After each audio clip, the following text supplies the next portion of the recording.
Class ہے، دونوں ہی جو ہے نا ان میں کرپشن بہت زیادہ ہو چکی ہے، دونوں ہی دین سے بہت دور ہیں۔ نچلے والا طبقہ تو نہ پڑھا لکھا ہے، ان کو تو کلمہ تک نہیں صحیح سے آتا، ان کو تو کلمہ بھی سنو نا تو ان کہتے باجی سانو کی پتہ، اسی تے بسم اللہ پڑھ لیتا ہے۔ اور اس کے علاوہ ان کو ہر گانا ہر چیز کا پتہ ہوتا ہے، فیشن کون سا چل رہا ہے، باجیاں کیا کرتی ہیں، ہر گھر کی انفارمیشن انہیں ہوتی ہے،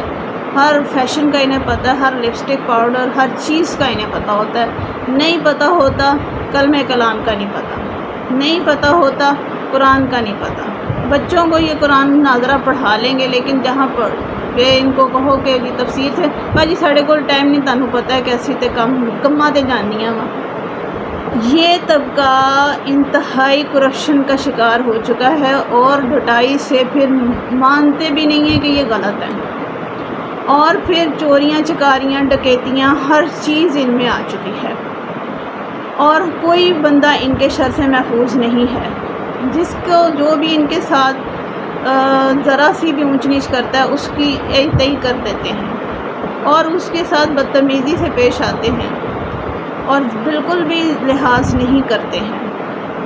تو یہ چیزیں جو ہے نا پھر غریبوں کا جو ہے جی غریبوں کی وہ ایک گردان بن جاتے ہیں کہ جی غریبوں کا یہ کیا، غریبوں کا وہ کیا، غریبوں کے ساتھ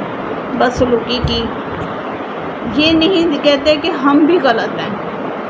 تو یہ چیز کنڈیم ہونی چاہیے معاشرے میں کہ یہ غریب لوگ جو ہیں ان کی کونسلنگ ہونی چاہیے کہ یہ غلط کر رہے ہیں، ان کو ایسے نہیں کرنا چاہیے، ان کو دین کی طرف آنا چاہیے، ان کو دین معاف نہیں ہے۔ غربت کا مطلب یہ نہیں ہے کہ تم لوگ جو ہے نا وہ ڈھٹائی سے کرپشن کرو، ٹھیک ہے۔ اور جو ایلیٹ کلاس ہے وہ بھی ایسے آرام سے زندگی گزار رہے ہیں اور ان کو کوئی پتہ نہیں ہے دین کا، نہ وہ سیکھ کرنا چاہتے ہیں کہ ان کو ضرورت نہیں ہے، ان کے پاس سب کچھ ہے اور اگر نہیں ہے تو ان کو کوئی فکر نہیں ہے، اور ان کو اس چیز کی پرواہ نہیں ہے کہ کوئی دین بھی کوئی چیز ہے، وہ اور چکروں میں پڑے ہوئے ہیں۔ جو اگر بہترین طبقہ ہے تو وہ میڈیوکرز ہیں، جن کو اپنی عزتوں کی بھی پرواہ ہے، جن کو اپنے دین کی بھی پرواہ ہے، جن کو اپنی دنیا بھی لے کے چلنی ہے، دین بھی لے کے چلنا ہے، آزمائشوں سے بھی گزرنا ہے۔